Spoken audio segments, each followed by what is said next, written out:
Mr. Speaker, for giving me this opportunity, and also join the other senators to congratulate the CS in her new docket. We have a lot of faith in her.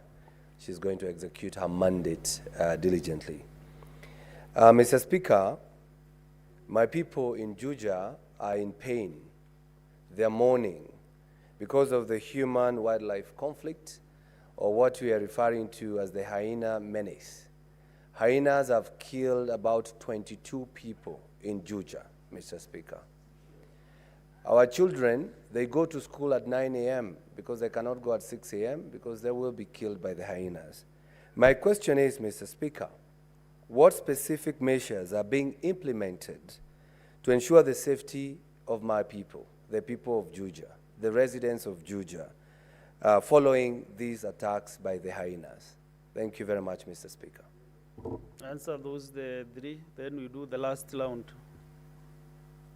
And CS.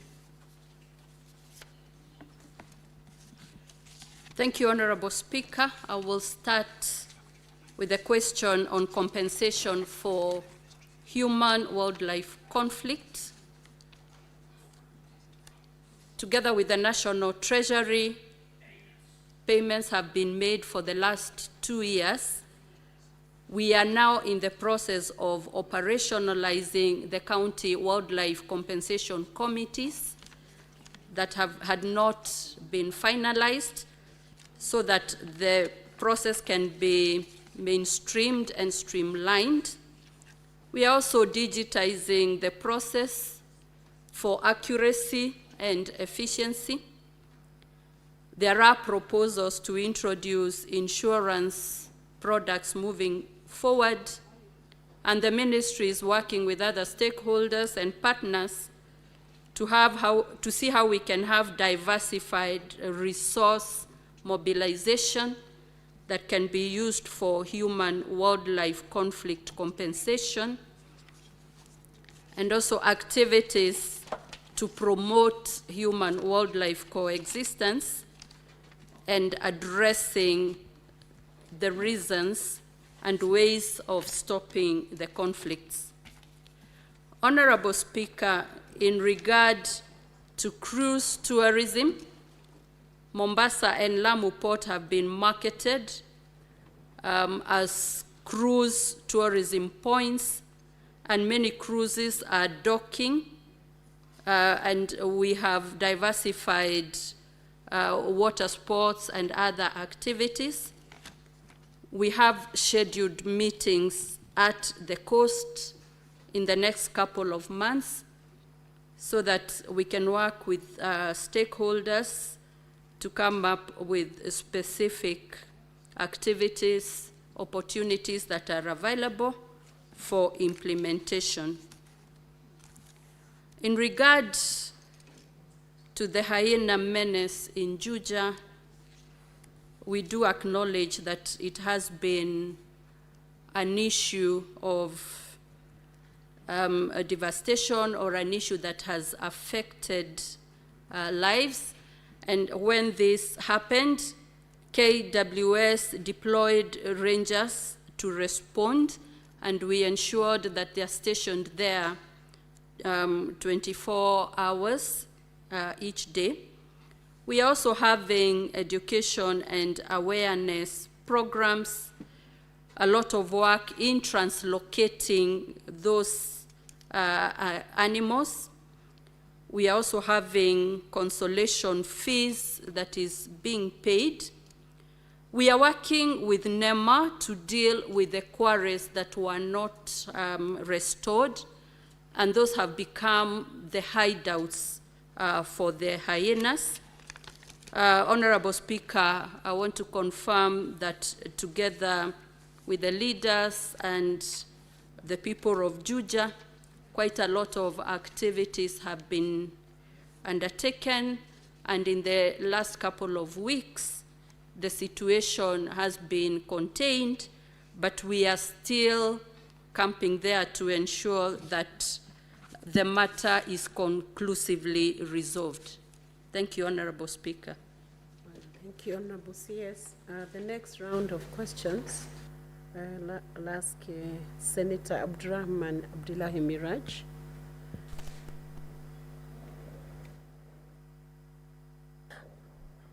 Asante Bispika kwa kuweza kunipa fursa hii, na mimi niungane na maseneta wenzangu katika kumpongeza waziri wetu kwa teuzi yake kwa mara ya pili.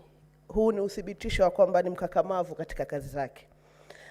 Swali langu Bi Waziri kupitia kwa spika ni kwamba tunapojitayarisha kuadhimisha siku ya utalii ulimwenguni ambayo dhima yake ni kwamba utalii na amani, ningependa kuuliza ni mikakati gani ambayo wewe kama waziri tangu ingie katika hii ofisi yako mpya umeweza kuona kwamba anga ya Moi International Airport, ya kiwanja cha Moi, imeweza kufunguliwa kwa ndege za kimataifa za kiutalii kuweza kutua.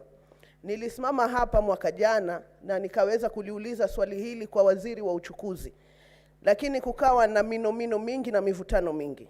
Ningependa kujua labda ni hatua gani umeweza kuzichukua wewe kama waziri kuona kwamba hizi ndege za kitaifa za kitalii zinaweza kushuka katika uwanja wetu wa Moi pale Mombasa, nikisisitiza ya kwamba utalii ni uti wa mgongo wa gatuzi 6 za pwani, na tunapokuwa hatuwezi kupata watalii kuweza kufika katika maeneo yetu, ni kuashiria kwamba sisi kama wapwani tutaendelea kudidimia katika uchochole, na watoto wetu watakuwa hawawezi kupata nafasi za kazi ambazo tayari nyuma zilikuwa kabla ya janga la corona. Ningependa tu waziri uweze kutueleza kinaga ubaga, sisi kama wawakilishi wa kutoka zile pande za pwani tuweze kujua ni vipi tutadhibiti umaskini, tukiangazia kwamba utalii ni uchumi wa kipekee yake ambao pia unaweza kuongeza mapato ya taifa letu la Kenya. Asante Bi Waziri. Thank you. Senator Abbas Sheikh Mohammed. Thank you, Honorable Speaker. Honorable Speaker, I want to also join my colleagues to congratulate Madam Miano, then I think for the election and the appointment. Mine is actually a concern on the human and wildlife conflict. Madam CS, as you are aware, the conflict of wildlife and human is actually got rampant now. And this is as a result of, the grasslands have been shrinking. That we are creating more conservancies in the rangelands where the communities are supposed to graze their animals. And therefore, I'm asking your ministry what plan is there, because there's competition for resources, limited resources. And every year, I think many conservancies are coming up. And we need to curtail those kind of conservancies to at least allow the livestock to have a place for grazing. So what plan do you have to curtail the conservancies, the many conservancies that have been created of late? And the other one is the times of drought. Wildlife actually suffers most, especially in our areas, in the rangelands. There is no plan for water. These animals are dying in large number, the wildlife are dying in large number. What is the plan in place for drought mitigations for the wildlife in those areas?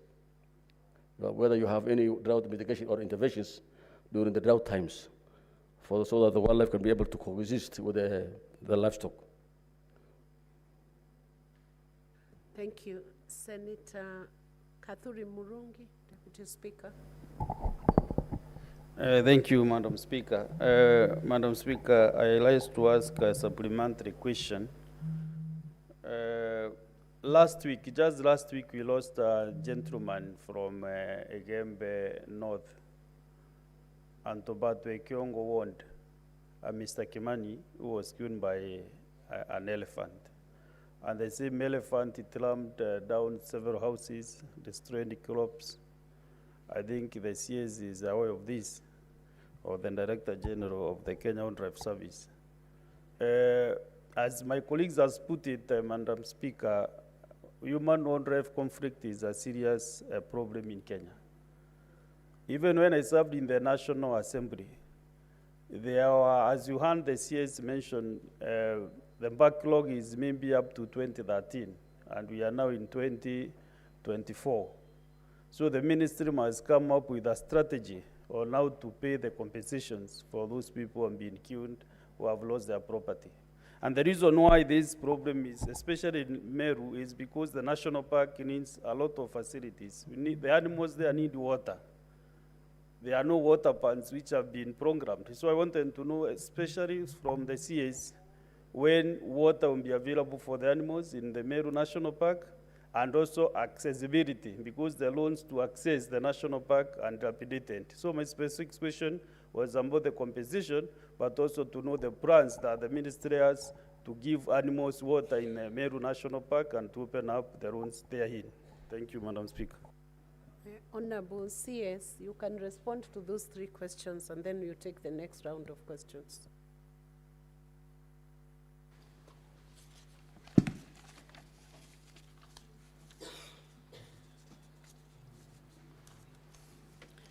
Thank you, Honorable Speaker.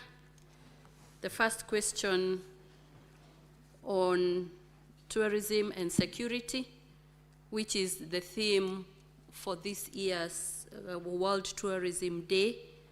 Towards that, we have discussed with the Ministry of Interior, and tomorrow we will be signing an MOU with activities and programs that we shall use to promote tourism security, including Mombasa. In regard to the airlines that are landing in Mombasa, the honorable member asked me for what I have done specifically since I was appointed. Honorable Speaker, I have been in the job for 5 weeks. This is the 5th week.